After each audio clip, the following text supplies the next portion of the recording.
Welcome, everybody, and Happy New Year. Here we are at the start of 2023 with the first meetings of minds.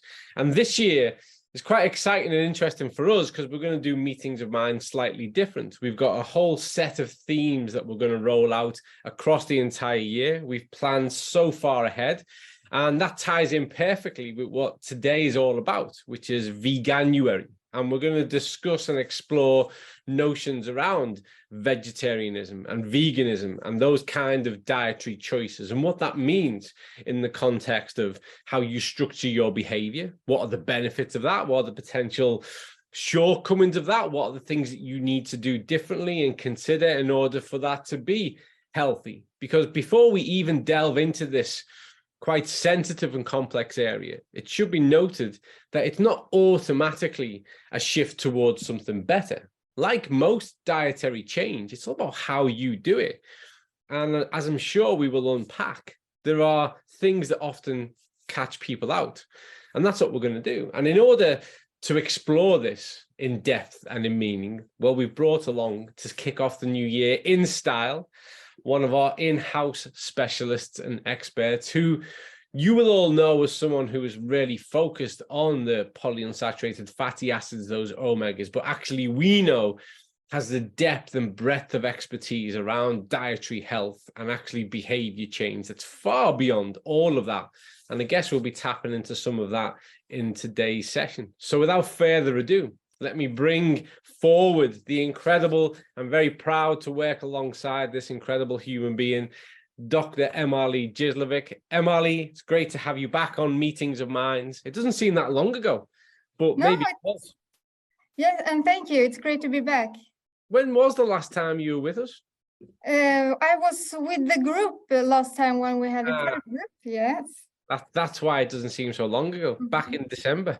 That's right. And prior to that, I think your last standalone one where really it was your voice, it's got to be at least 6-7 months, would it be? Would it be that far back? I think it must be. Yeah, maybe. However long it's been too long. So welcome back. Thank you. And the aim of today really is to have this more as a conversational piece, because it is a conversation. There are facts and figures that we can hit up and we can refer to, but there is so much of a nuance and a variance to this type of choice that it really does benefit from discussion, conversation, rather than somebody just presenting a set or a framework of ideology. And I've got a good feeling, just because of the kind of conversations Emmalee and I have off record outside of this forum, that we might have a few differences of opinion on some of this.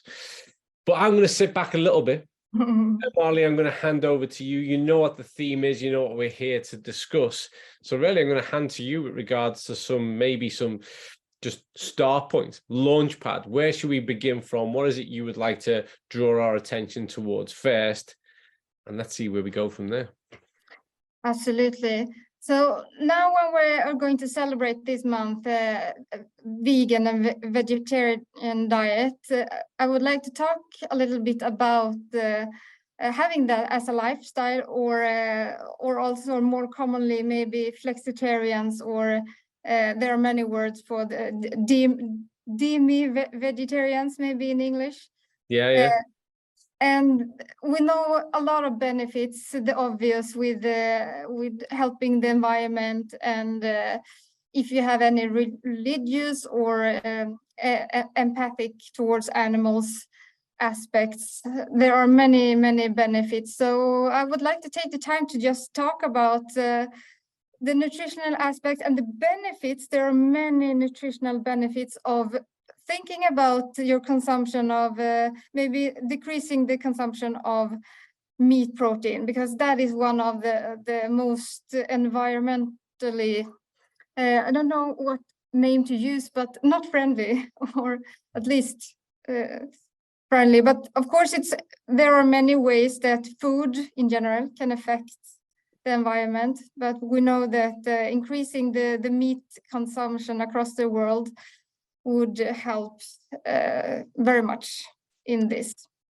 Well, I mean, that's a powerful position to start from. And and I know we will get more into the kind of nutritional aspect of this, but my experience to date has taught me that people particularly start to make this consideration or move, either because of ethical and moral reasons, religious, kind of spiritual ideology, health, people working under this notion that actually a shift towards either no meat protein, and then going further down that road towards complete veganism, so nothing that is animal derived.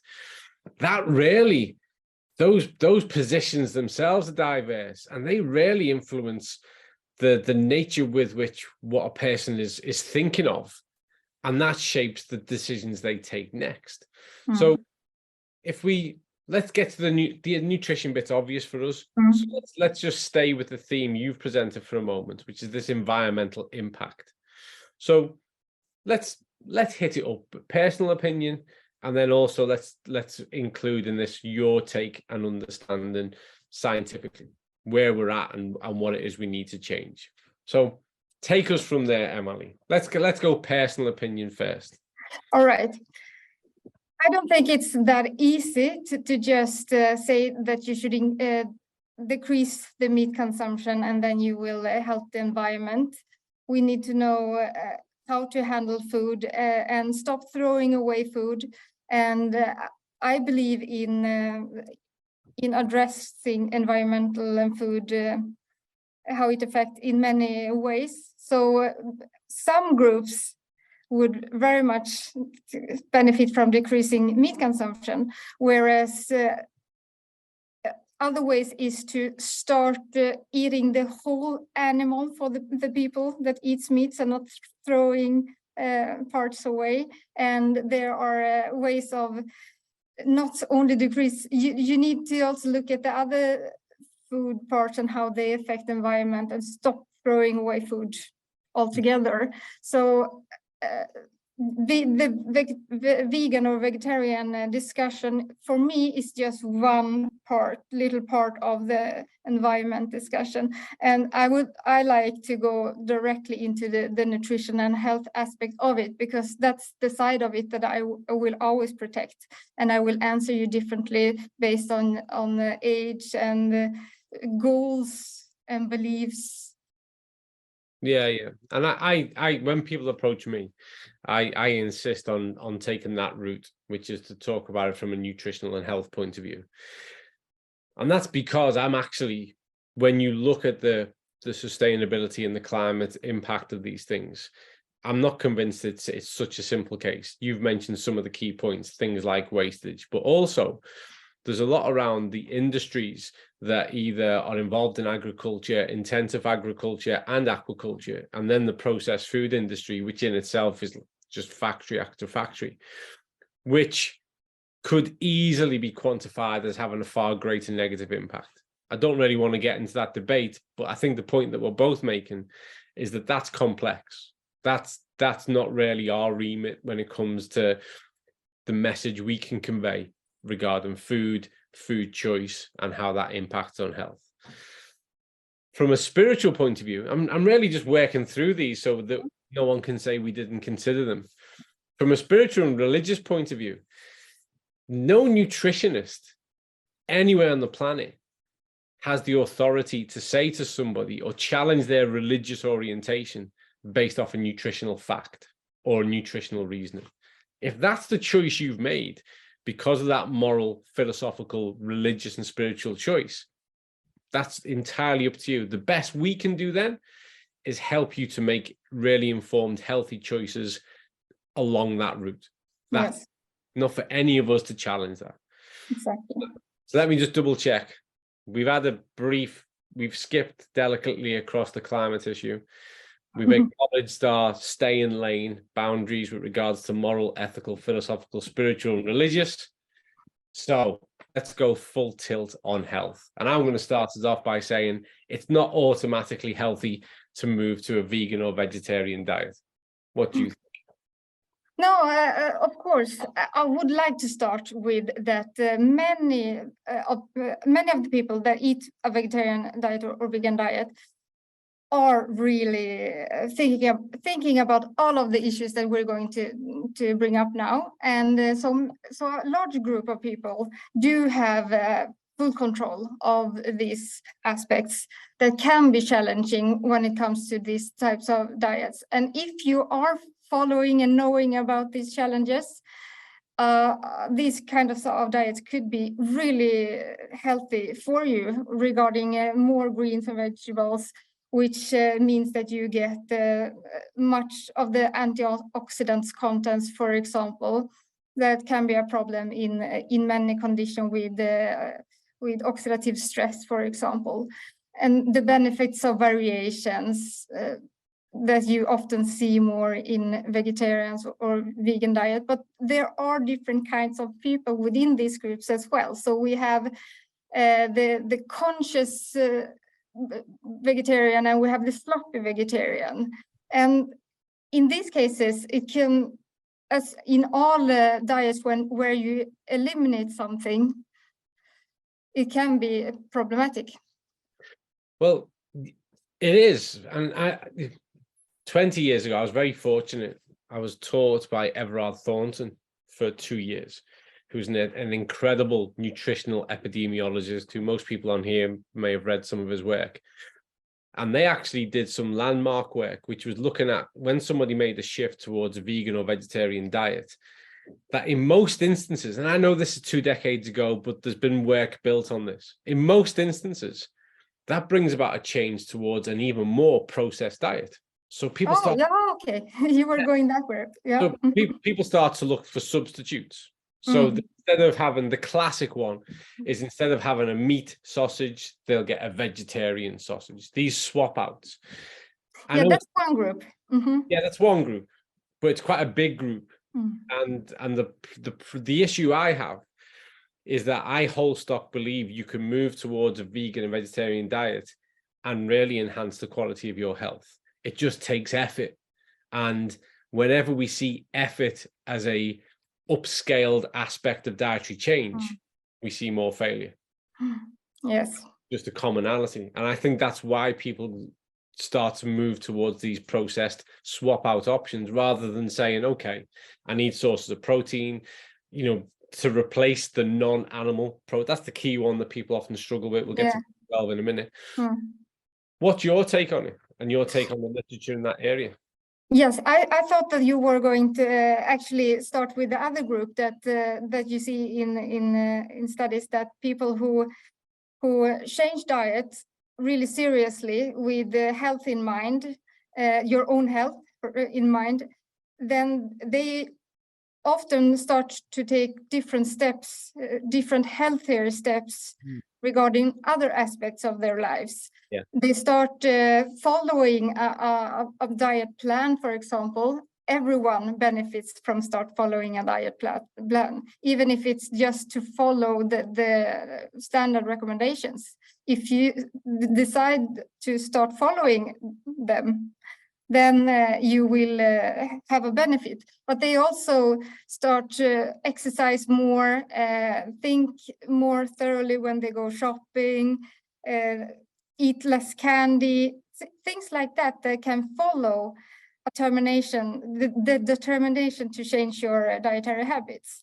But then you also see the group where maybe your own health is not the first reason why you change your diet. Maybe it's because you want to contribute to the environment, or maybe you care more for the animal health than your own health, or you have other, maybe it's a cultural thing, it's modern, you know what I mean?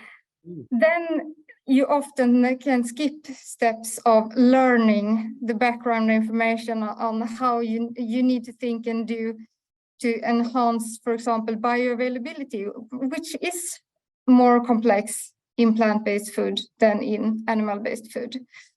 So you may lose that, and then it's very easy to go buy the ready-made meals, and we all often see excess, really high amounts of, for example, omega-6 rich oils in these kind of diets. So that's the risk if you don't have with you the health aspects for yourself. Yeah, absolutely. I mean, there are groups in this, and for sure. And actually, it's one of those ones. And personally speaking, when you look at the demographic data around this, actually, the Scandinavians are pretty good at it. So Norway, Sweden in particular, have a good track record of when people make a shift towards a vegetarian or vegan diet, they're pretty successful and do it with nutrition in mind. It's more common there. You see variance, across the board, and we've seen patterns change in improvements and things. But a key part that you've hit on there is that regardless really of what your motivation is, whether it's moral, health, I think the key message that you need to get across to everybody is that whatever the motivation was becomes secondary to what the focus needs to be. And once you've decided to make that choice, the focus needs to be, okay, I need to now be more food focused. I need to really be more switched on to the nutritional components and where I can take certain macro and micronutrients from in the diet, what's going to offer, a good yield. Because for instance, in our key area, it's really difficult to get DHA and EPA. And we know it's available in the algae, and, we have a vegan offer in that area. But if you are purely looking at diet, it's nigh on impossible. It's so tough. It is so, and I know somebody will throw in the chat or go, that's not true. It's true. It's so difficult to achieve that purely through dietary. The vast majority of people in the world, the digestion absorption of sea algae, unless it's prepared in a certain way, is rarely compromised. So it's a challenge, isn't it? And then there are other key, you and I could probably put up a hit list now of the top 5 key nutrients that are more challenging to get sufficient amount of in your diet if you're a vegan.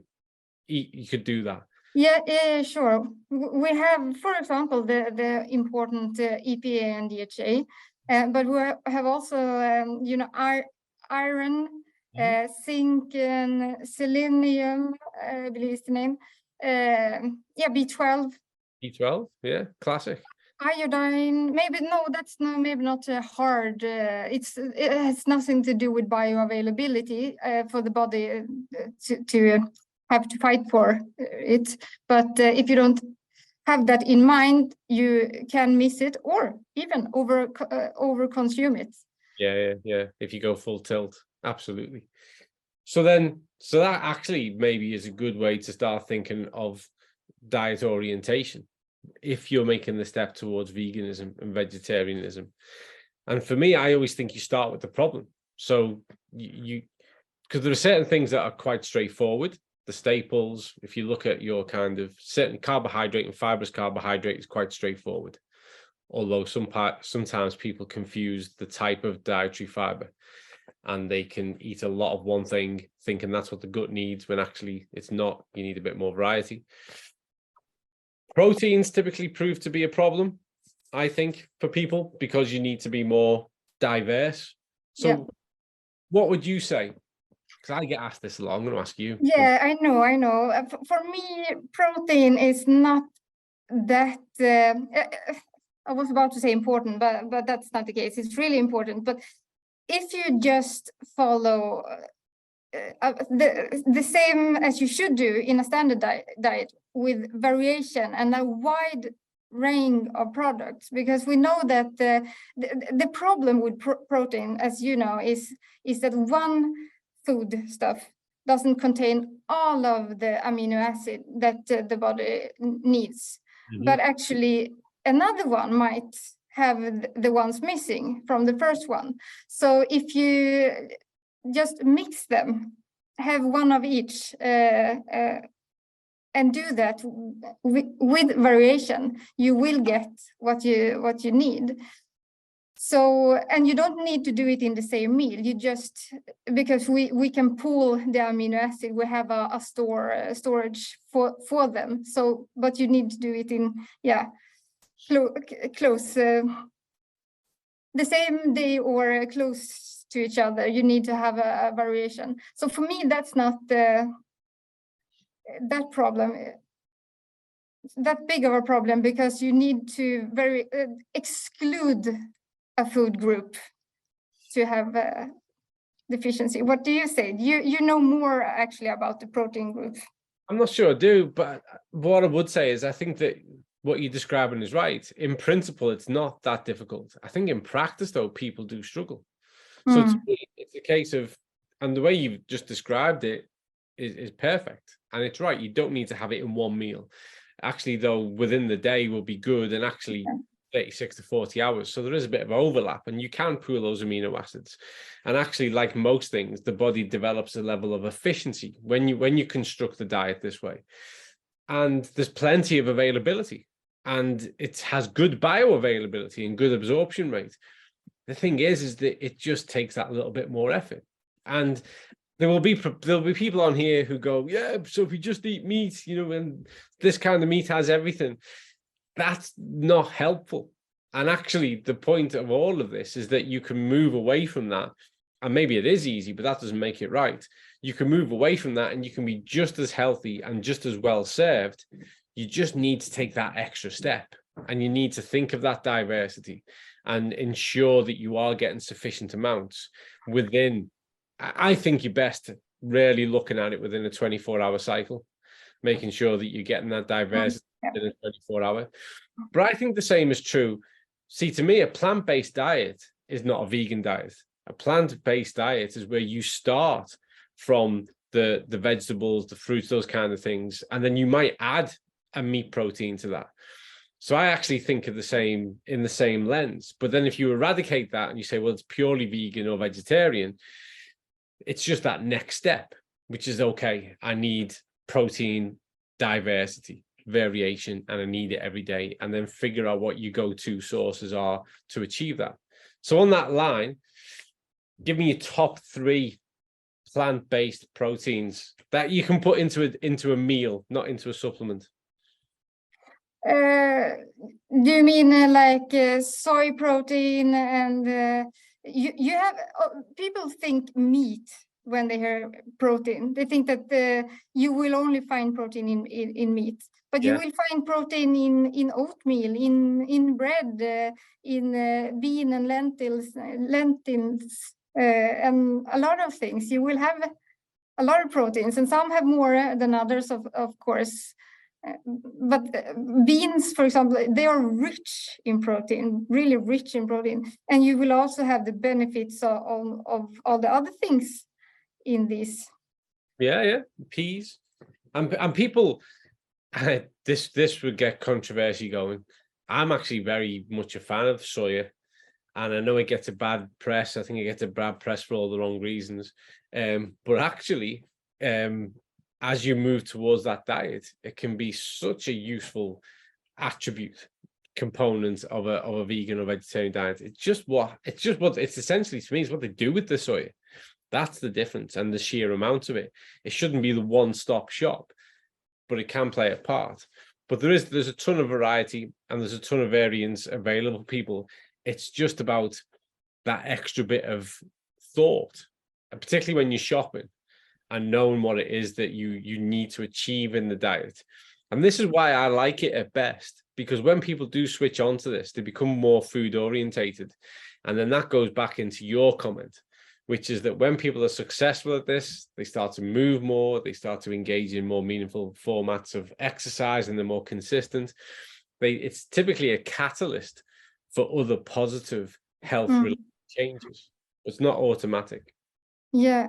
And if people think it's difficult and starting to learn new dishes, you can start with just decreasing the amount of meat of your meal, and add the vegetarian alternative to it.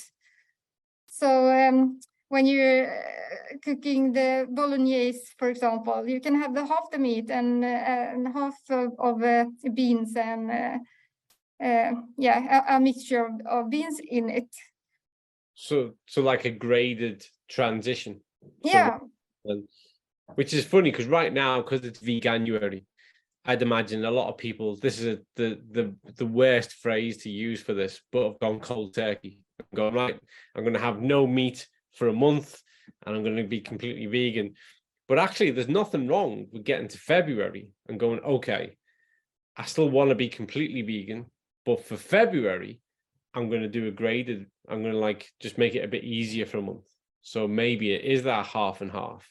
And then, because typically the longer the road you take to make the change, the more successful the change is. And these like big, abrupt cliff edges don't work for most people. So you can do that. But what do you think, though, do you perceive as the barrier to that? Do you think it's ego? Do you think it's... No. You know, No. what do you think?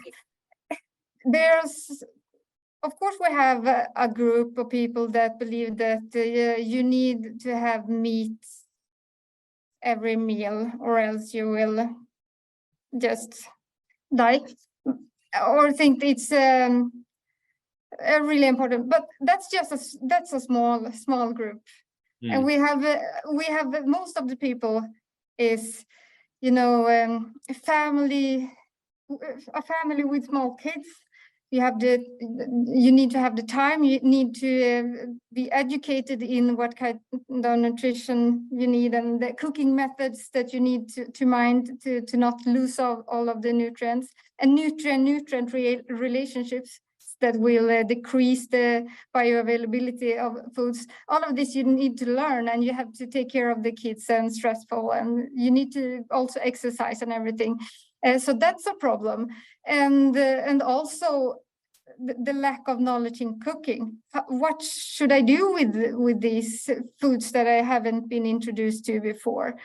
So it's a lot of reasons for not wanting to do the cold turkey version of this month. And I'm a huge fan of that. And I think also because it gives you the opportunity to learn on the go and find out where those resources are. And right now, if you go onto YouTube, there are some incredible resources with regards to people sharing recipes and how to cook and how to prepare, and a broad range of vegan and vegetarian diets. Because I think that's where, vegan and vegetarianism has had a bad press, and people have this notion of it's boring. It's strange, isn't it? It's bizarre. It really fascinates me, that this is how people can be. There's almost this machismo, macho sense about the person who eats meat, and that's exciting. And someone who doesn't is somehow dull, and it's just simply not true. Such a variety of flavors and textures that combine in different types of taste experience. There's a whole world of delight in veganism and vegetarianism. And I think there's a whole host of resources to support that. But I think that there's a trap in the early stage, and that is the swap out. So I want to bring us back to this notion of the swap out, because I still see it a lot, and people report it to me a lot. So let's consider that for a moment. In your opinion, and this might be opinion rather than your scientific standpoint. Yeah, okay. What's the problem with that? So what's the problem with going and buying a frozen pack of vegetarian sausages? Okay, I see many benefits for a stressed mother or father that just need to buy something quick. That's a benefit. Do it, then just do it. It's okay. But the problem, of course, if you keep doing it and doing it to a lot of the meals of the week, then you will have more of the industrialized versions of the nutrients and refined, and you will have a lot of omega-6, and you will not have the picture of vegetarian food. You need to look at the whole, and if you just take one part, they are not nutritionally equal, the foods that you swap. So that's why you will lose the magic of the vegetarian or vegan diet if you only swap the meat products to a... Very diplomatically said, but also, and I want us to go there, there's no benefit that a processed and ultra processed vegetarian meal or product is no more virtuous than a processed or ultra processed meat derived meal. They are combined with the same limitations and problems when we consider ultra processed foods. But for somehow, again, maybe it's because they put nice provocative pictures of fields and leaves on the boxes.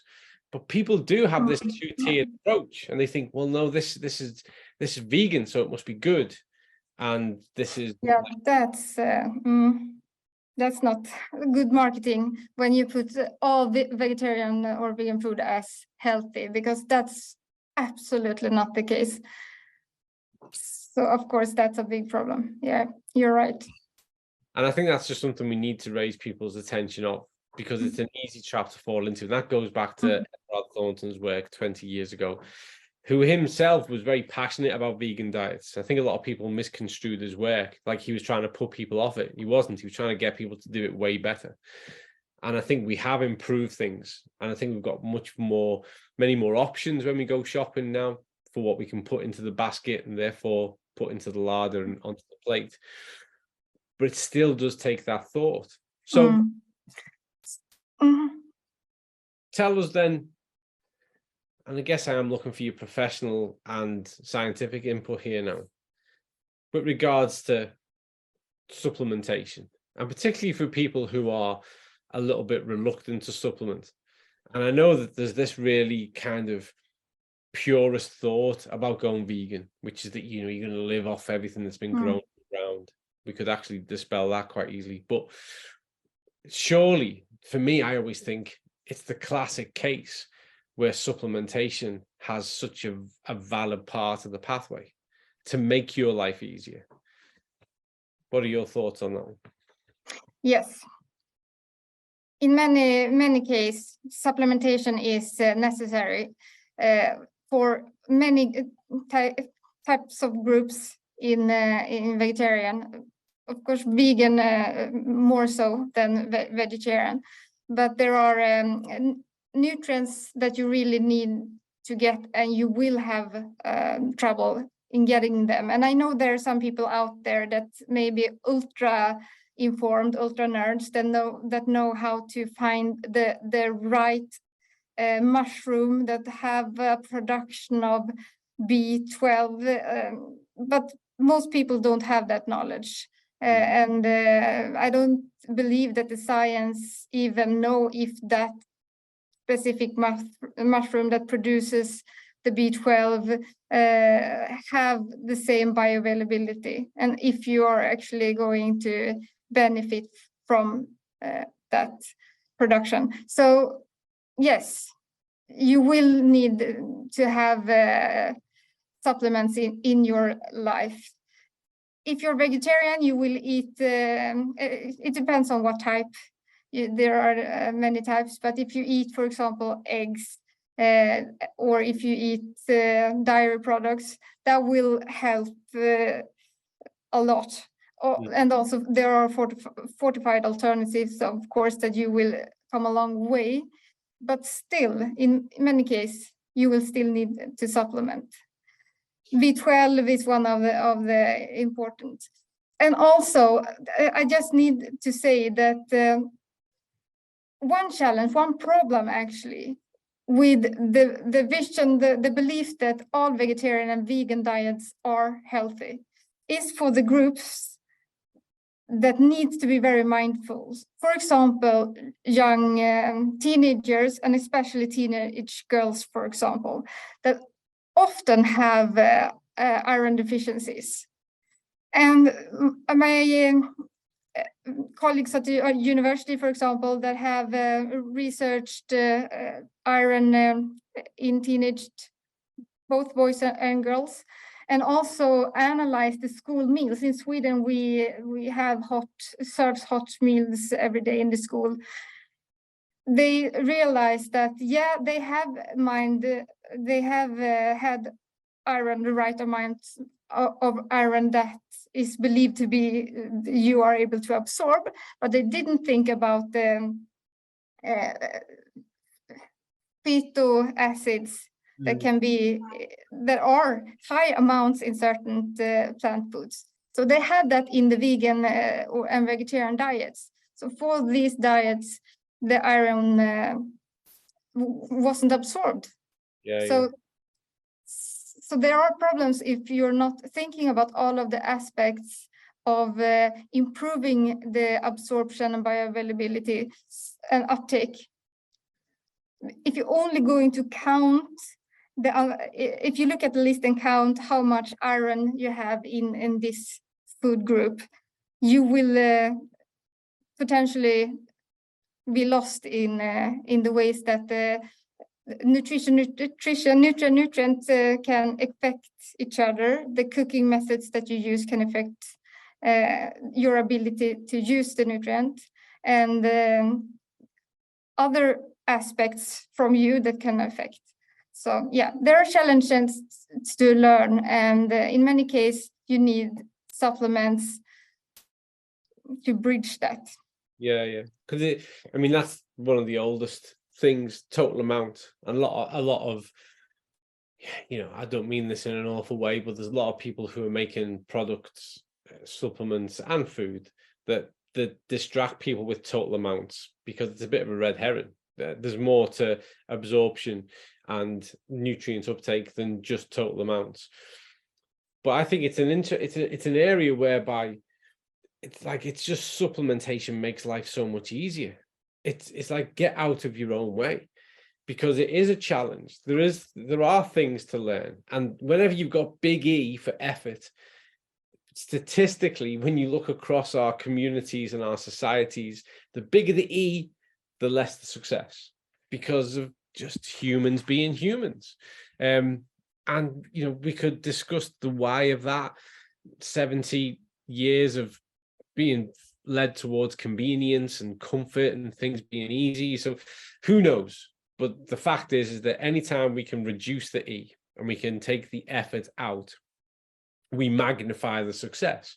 And so to me, it's about how well supplements position you to be successful, because it makes it easier. So you have a different E to work with, because things become easier. So I guess we've considered a lot of the kind of challenges and the topics around it, but let's maybe spend the last part of this focusing on what tips, what advice, where would you start from? How would you guide someone towards success in this area? Let's start from there. What would be your first 2 steps that you would recommend? Mine is going to be different from yours, since I believe in the slow change and take it easy. So I believe in adding a new habit, and you don't feel the pressure of needing to know everything in once. And here is where supplements come into use. So in the beginning, if you are thinking about making a change, maybe you want to reduce the amount of animal products in your diet, or maybe you want to go full vegan or vegetarian. Regardless, you can start by having good supplements, so that you know that the mistakes that you do in the beginning, that you will have the support you need. And then, yeah, for me, it would be to read a lot and look at the YouTube and all of the recipes, and just be mindful of the impact it can have if you don't inform yourself and read up on all the different nutrients. I actually agree. I actually do agree in the slow. I do believe in taking your time, and I actually believe in the reading up. To me, the advice I would give that falls in line with the advice you've given is do the reading up first. I think another failing or another trap people fall into is they go, okay, Monday, I no longer eat meat. How do I figure this out? Whereas actually what would be better would be to spend a month reading around, looking at different types of recipes, meal planners, looking at, you know, some advice and information with regards to what those nutritional gaps might be that you benefit from supplementing with, so that actually come that day when you go, there's no meat anymore, you're ready. You're ready to make a start. You're already somewhat informed, and then build on that learning. And I'm actually a fan of the slow route, and I'm also a fan of give yourself a break, as in, if you're doing great and you go 4 weeks and then you go out for a social event and there's just nothing on the menu you can choose from, and so you invariably end up choosing something that maybe it's fish or meat. That doesn't mean you failed. It's just a part of the process of change. So don't see that as, oh, it didn't work, I'm going to stop. Just see that, okay, I need to learn from that. I need to think about when I'm out socially, what places I can choose to go. Look at what other options there are on menus. I mean, it's much better these days. So maybe that's not the best example, but the point I'm trying to make is if you engage with meat, if you have meat as a part of the process of giving it up, that's not the end. It's just a learning opportunity, and go, okay, and then get straight back on track with what it is you're trying to achieve. So that'll be another bit of advice to give. I'm going to say one more before I hand back to you for more insights, is that if you're moving towards this for a lot of health benefits, but one of them is weight management or weight loss, just recognize that an overconsumption of calories doesn't care whether you've ate too many calories from carrots or from cakes. If you eat too many calories, then you are going to be in calorie excess, and that's a trigger as to how the body stores fat. So there are plenty of, unfortunately, overweight and obese vegans and vegetarians. So don't automatically think this is better from that point of view. To a certain extent it is. You're going to get so many more essential nutrients, vitamins, minerals, and I'm a huge fan of that. I think that's the way to think about food. But an excess of calories from carrots is the same as an excess of calories from cakes. Just remember that. So you've still got to make sure that you've got things in check and that that's weighted the right way. Yeah, and I want to say two more important things that I don't want to miss before we say goodbye. But one of them is generally when you're trying to do a dietary change, important things to know is that you will generally you will not success if you're the only person in your household that, or if you decide to do a dietary change, you need to talk to the family members. You need to do it together. And I'm not saying that the whole family needs to do the dietary change, but if they're not on board, you're less likely to be successful. And also planning a shopping list, for example. So if you plan a shopping list according to the new way, you will also be more successful in when the day comes when you need to use that shopping list. Mm-hmm. So and also planning meals, preparing them before the week before you have decided to try. So you're not having a successful 2 days and then it stops.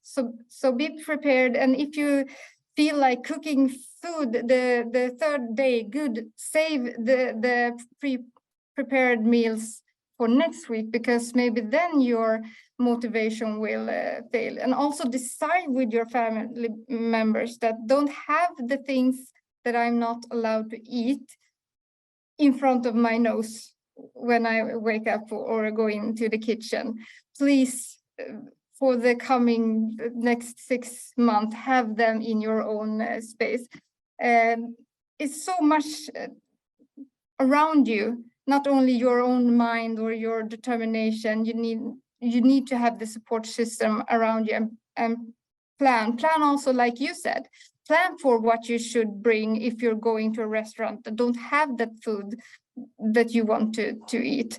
And also give the host a list of things that you can eat, or bring your own food. Don't expect them to just know what your new lifestyle means. So help out with your success, and plan it when you are in a good mood and you're full and happy, because you will need it when you're tired and hungry.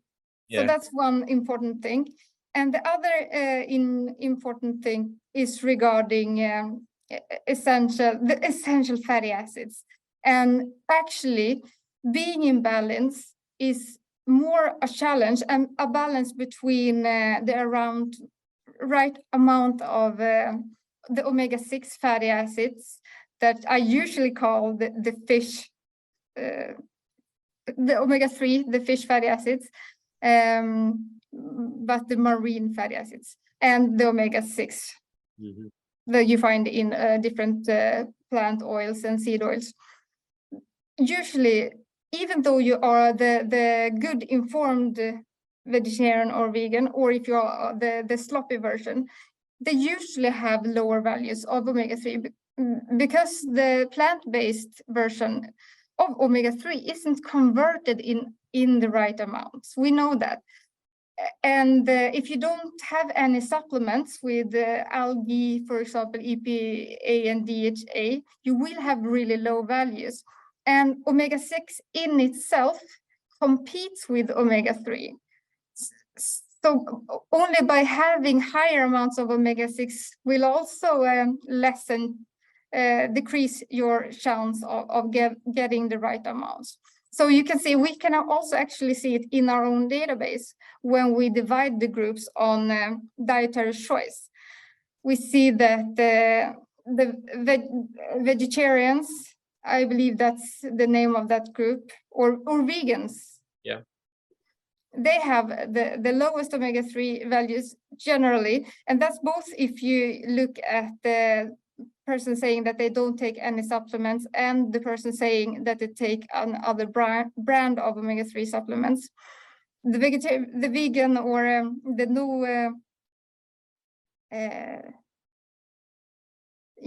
the vegetarian vegans have the highest unbalanced, they are unbalanced, and also the lowest omega-3.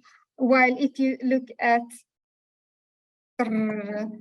not the omnivores, not you and me, but the pescatarians. So veggie eating peoples, that also includes fish. They have the best values. Yeah. And they get the best from the two worlds. Yeah. That's writ large across that database. And it's quite profound, isn't it? It is. It's quite profound. And that again is an instance whereby these romantic ideas of how you want a diet structured need to be embedded in real ideas on how to be effective. And that comes right back to that notion of a supplemental strategy that not only supports, but actually plays to an advantage in those kind of key nutrition areas. There's another component to the advice I'd give somebody with this, and that is that notion of trying to preserve your enthusiasm, because you're going to find out there's a lot of things that you can no longer consume, because you'll look into their formulation and the ingredients and you'll find they have gelatin in, or the places in which they are prepared. And if all you're going to deal with is like loss after loss and a sense of, dissatisfaction and this kind of, I can't have that anymore and I can't have this, it soon starts to sound really miserable. And so what you need to do is you need to plan a phase of emotional detachment and just be able to say, okay, this is the fact-finding mission. And for everything that you discover, well, I can't have that, is look at the whole host of variety there is of things you can start to explore and include, and be open to new tastes and texture sensations from plants and fruits and all that good stuff that's in that area, and see that as the exciting part of the journey, and focus on the enthusiasm of what's to be discovered and how different things can be, because there is going to be a lot of things that you can't have anymore. And I think that sometimes it's the weight of that makes people go, I'm going to quit. It's the whole restriction, like any kind of restriction diet. I've lost everything. So you've got to recognize that from the start, and don't see it as a challenge, but see it as an opportunity as towards the things that you can move towards. Be real, be diverse, is what I would say, and be persistent. Persistence and perseverance. Remember, they're two different things. Persistence is to repeat the same thing. Perseverance is the endurance to keep going. So that the two, and to be successful with any migration of your diet, you've got to be persistent and persevere. You've got to have the energy and the endurance to keep going and repeating that good stuff. And then it all starts to come back. I think the world genuinely, purely selfishly, from a health point of view, would benefit if people were more plant orientated and focused on those foods more, because of the nutritional richness and diversity of it. And I would encourage anybody who wants to become vegan or vegetarian just to recognize the challenges that abound and embrace them and move towards it. But do you have any closing remarks before we finish off? Yes, I do. Great. I'm going to hand over to you, Emmalee, because it was your show, really, to finish off and take us to the final moment of the hour. Yeah, the final thing is that I would also want you to be mindful of if you have any kind of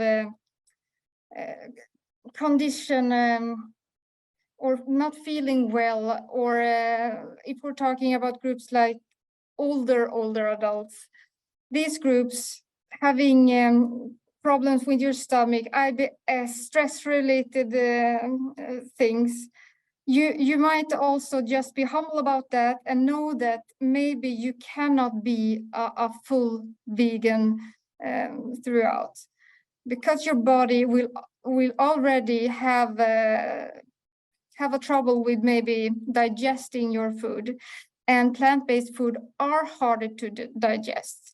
It's not a problem for a healthy young person to digest the more difficult plant-based foods. But if you have problems in any way with the stomach acids or other aspects of the digestion system, maybe you will need to reconsider the degree or level of strictness, because we know that a lot of animal products actually provide you with very easy, accessible, better absorption and bioavailability. So if we have anyone out listening that have trouble with their health, you need to just consider this also when you're making your decisions about this.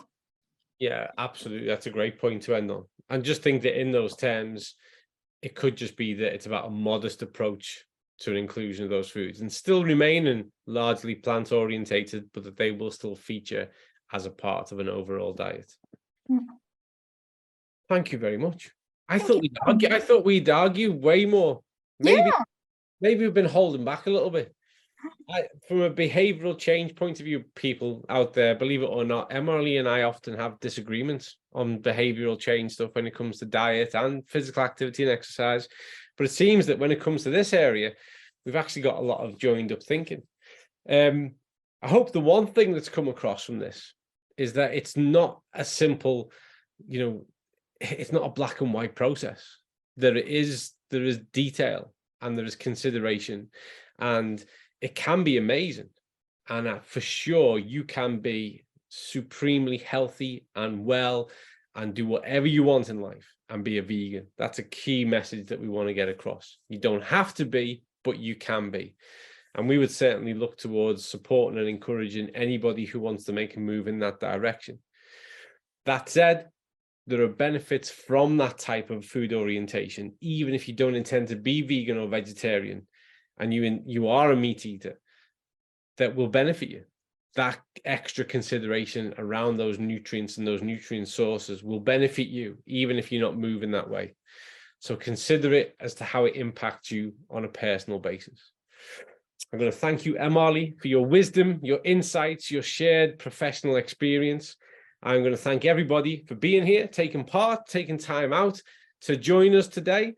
From now on, Meetings of Minds is every other month. So we are back in March, which we will release who the guest will be at that soon, but someone I'm very excited to talk with again. We will be celebrating all things with regards to female health. I know that for sure, but we'll add to that a bit more structure and content around some specifics that we hope that more people can benefit from. So until then, 2 months' time, stay well, be well, do well, and we look forward to meeting you in March. Thank you again, Emmalee. Thanks to you all. See you all soon.